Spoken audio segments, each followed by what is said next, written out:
शेतकरी बंधूंनो नमस्कार. आपण गेल्या कित्येक वर्षापासून वेगवेगळ्या रासायनिक खतांचा वापर, कीटकनाशक, बुरशीनाशकांचा वापर आणि ह्या रासायनिक गोष्टींचा जास्त वापर केल्यामुळे आज आपल्या ज्या जमिनी आहेत, त्या जमिनींचा पोत असेल, जमिनीची रचना असेल, भौतिक रचना असेल, रासायनिक रचना असेल किंवा बायोलॉजिकल रचना असेल, ती बऱ्यापैकी आपल्याला कमी झालेली दिसून येत आहे.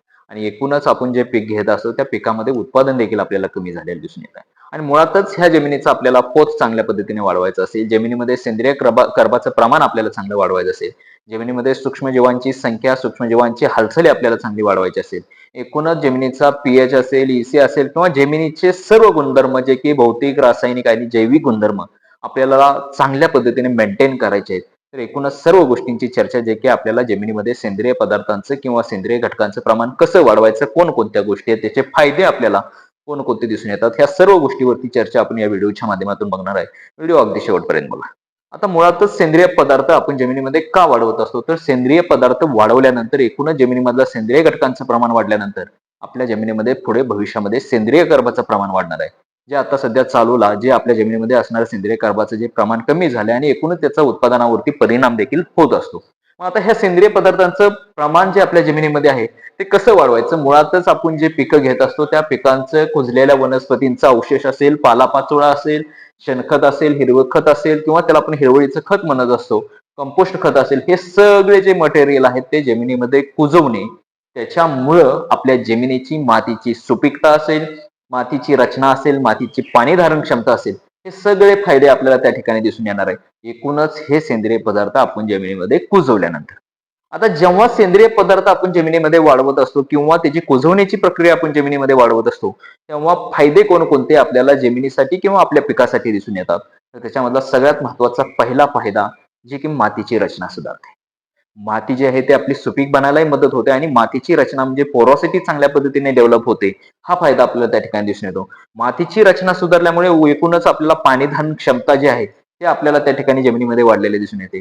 तिसरं आहे अन्नद्रव्यांची उपलब्धता वाढते, जेणेकरून जमिनीचा पोत चांगल्या पद्धतीने वाढल्यामुळे जे अवेलेबल फॉर्म मध्ये असणारे जे अन्नद्रव्य जमिनीमध्ये असतात ते अन्नद्रव्यांची उपलब्धता पिकांना चांगल्या पद्धतीने होते. त्याच्यामुळे अन्नद्रव्याची उपलब्धता असेल, जमिनीमध्ये जे असणारे कितीतरी असंख्य सूक्ष्मजीव आहेत की ते सूक्ष्मजीव आपल्या वनस्पतीच्या वाढीसाठी गरजेचे असतात. पण गेल्या कित्येक वर्षांपासून जास्त प्रमाणात रासायनिक कीटकनाशक, बुरशीनाशक किंवा खतांचा अतिरेक वापर केल्यामुळे आपल्या जमिनीमध्ये असणाऱ्या सूक्ष्मजीवांची जी कमी झालेली संख्या असेल, ती सूक्ष्मजीवांची संख्या आपल्याला त्या ठिकाणी वाढते. एकूणच मातीची जी धूप होते, मग पाऊस असेल, वारा असेल किंवा इतर वेगवेगळी कारणं आहेत की त्याच्या माध्यमातून मातीची धूप होत असते. पण एकूणच सेंद्रिय पदार्थांचे विघटन किंवा कुजण्याची प्रक्रिया आपल्या जमिनीमध्ये झाल्यामुळे आपल्याला त्या ठिकाणी मातीची धूप आहे ते कमी झालेली दिसून येते. त्याच्यानंतर पिकांची वाढ असेल, उत्पादन जे वरील सांगितल्या कारणाप्रमाणे जमिनीची रचना, जमिनीचा पोत, जमिनीची पाणी धारण क्षमता, जमिनीमध्ये असणारं अन्नद्रव्यांचं प्रमाण, या एकूणच ह्या गोष्टीमुळे आपल्याला वनस्पतीवरती किंवा पिकावरती चांगला परिणाम दिसून येतो. त्याच्यामुळे पिकांची वाढ असेल आणि उत्पादन देखील आपल्याला त्या ठिकाणी वाढू शकते. त्याच्यानंतर आहे दीर्घकालीन मातीची सुपीकता आहे ते जमिनीमध्ये चांगल्या पद्धतीने मेंटेन राहू शकते. हे एकूणच आपल्याला वनस्पतीमध्ये खूप चांगल्या पद्धतीचे फायदे जेव्हा आपण सेंद्रिय पदार्थांचे विघटन किंवा कुजवण्याची प्रक्रिया आपण आपल्या जमिनीमध्ये करत असतो तेव्हा दिसून येते. आता मातीतील सेंद्रिय पदार्थांचे मुख्य स्त्रोत किंवा आपल्याला ते सेंद्रिय पदार्थ मातीमध्ये कुठून उपलब्ध होऊ शकतात, तर पहिला आहे शेणखत, जे बेसल्टच्या माध्यमातून असेल किंवा सुरुवातीला जेव्हा आपण शेणखत घालत असतो, शेणखत हा एक सेंद्रिय पदार्थांचा महत्वाचा स्त्रोत आहे, जे की आपण गाई, म्हैस, शेळीपासून जे लेंडी असेल, शेणखत असेल ते आपण त्या ठिकाणी वापरत असतो. कंपोस्ट खत असेल किंवा गांडूळ खत असेल ते सुद्धा दुसरा स्त्रोत आपल्याला त्या ठिकाणी बघू शकतो.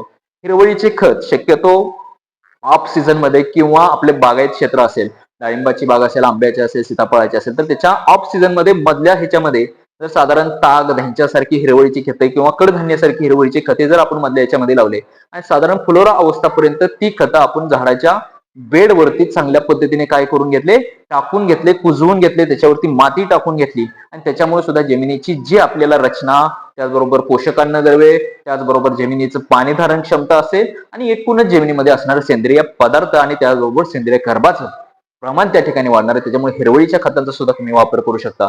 जे अगोदरचं प्रिव्हियसला जे पीक घेतलं असेल किंवा अगोदरचे जे पिकाचे जे काही अवशेष असतील, जसं पाहायला गेलं उसाचा पालापाचोळा असेल किंवा आधी कोणतंही पीक घेतलं असेल, तुरीचं पीक घेतलं असेल, अशा शक्यतो पिकांचे अवशेष प्लॉटच्या बाहेर न काढता ते आपल्या प्लॉटवरतीच कुजवण्याची प्रक्रिया जर त्या ठिकाणी केली तर एकूणच आपल्याला फायदे त्या ठिकाणी चांगले दिसून येतात. त्याचबरोबर पाने, गवत किंवा घरगुती जे आपला सेंद्रिय कचरा असेल किंवा पालापाचोळा असेल ते आणून जमिनीमध्ये कुजवू शकता. करडई पेंड असेल, ऊसाचे भुसा असेल किंवा जैविक द्रव्ये जी देणारी वेगवेगळी पिकांची मुळं असतात. तर असे एकूणच वेगवेगळे स्रोत आहेत की ते आपल्या जमिनीमध्ये सेंद्रिय पदार्थाचं प्रमाण वाढवू शकतात.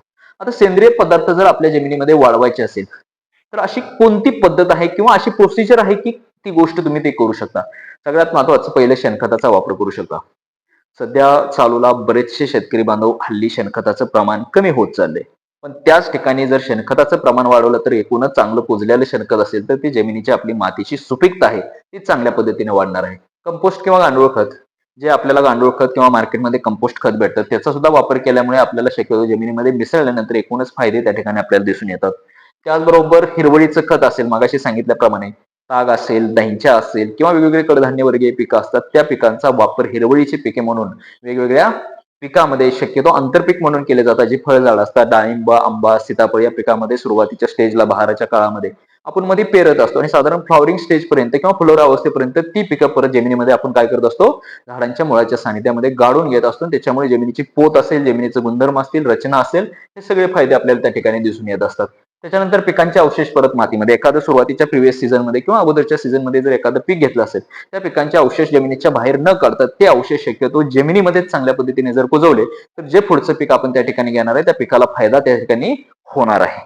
त्याच्यानंतर आच्छादन किंवा मल्चिंग शक्यतो मल्चिंग वापरत असताना आपल्या वनस्पतीचा पालापाचोळा, काडी कचरा किंवा जे काही मटेरियल असेल ते शक्यतो मल्चिंग म्हणून जर वापरलं उसाचा पाला वगैरे असेल किंवा तुरीचं भूस वगैरे असेल किंवा पेंडा असेल किंवा गव्हाचे काडे वगैरे असतील किंवा गवत असेल जे गवत आपण काढत असतो ते जर मल्चिंग म्हणून वापरलं तर एकूणच भविष्यामध्ये उद्भवणाऱ्या तणांच्या प्रादुर्भावाबरोबर जमिनीमधली भौतिक सुधारणा आणि जमिनीमधलं सेंद्रिय पदार्थांचं प्रमाण देखील त्या ठिकाणी वाढणार आहे. शक्यतो सगळ्यात महत्वाचं पिकांची फेरपालट करणं गरजेचं आहे. शक्यतो जेवढं पिकाची फेरपालट करेल तृणधान्यानंतर कडधान्य, कडधान्यानंतर ऑफ सीझन असं पिकामध्ये फेरपालट केला तर एकूण जमिनीची रचना सुधारणार आहे. त्याच्यामुळं सेंद्रिय पदार्थांचं प्रमाण देखील आपल्या जमिनीमध्ये चांगल्या पद्धतीने राहणार आहे.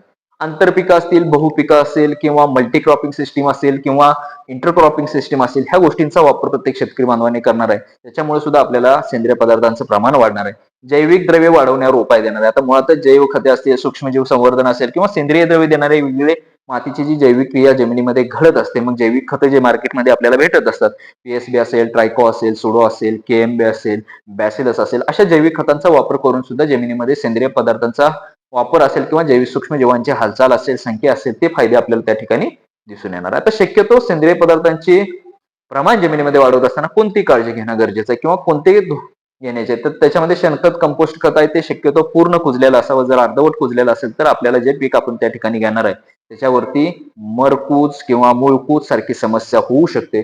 कचरा किंवा अवशेष शक्यतो जमिनीमध्ये जाळू नये. जर कचरा किंवा जे अवशेष आपण काढून जमिनीमध्ये टाकत असतो आणि ते पेटवत असतो त्याच्यामुळे त्या भागातलं त्या सॉइल मधलं टेम्परेचर आहे ते वाढत असतं. तापमान वाढल्यामुळे त्या सानिध्यातले जे काही सूक्ष्मजीव असतील किंवा जे काय अन्नद्रव्य असतात ते त्या ठिकाणी शोषण होत असतं. त्याच्यामुळे ती सुद्धा गोष्ट त्या ठिकाणी गरजेचं आहे. त्याचबरोबर रासायनिक खतांचा वापर आहे तो शक्यतो संतुलित आणि समतोल असावा.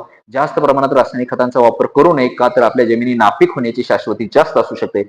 मातीचे आहेत ते योग्य नांगरट आणि त्या ठिकाणी बाकीच्या गोष्टी आहेत त्या ठिकाणी पाळायच्या आहेत. त्याचबरोबर पाण्याचा चांगला निचरा होईल याची काळजी देखील सुद्धा शेतकरी बांधवांनी घेणं गरजेचं आहे. त्याचबरोबर शक्यतो हे सेंद्रिय पदार्थ वाढवण्याचा असा कोणता कालावधी आहे की त्या कालावधीमध्ये तुम्ही सेंद्रिय पदार्थ वाढवू शकता. शक्यतो पावसाळ्यापूर्वी किंवा पेरणीपूर्वी जेव्हा आपला ऑफ सीझन असतो त्या सीझन मध्ये आपण कोणतंही पीक घेत नसतो. शक्यतो त्या सीझन मध्ये म्हणजेच पावसाळ्यापूर्वी उन्हाळ्यामध्ये एप्रिल मे मध्ये जर आपण पालेपाचोळा किंवा काडी कचरा जमिनीमध्ये कुजवला तर एकूणच रिझल्ट आपल्याला जून मध्ये ज्यावेळेस खरीप पीक आपण घेत असतो त्या ठिकाणी दिसून येणार आहे.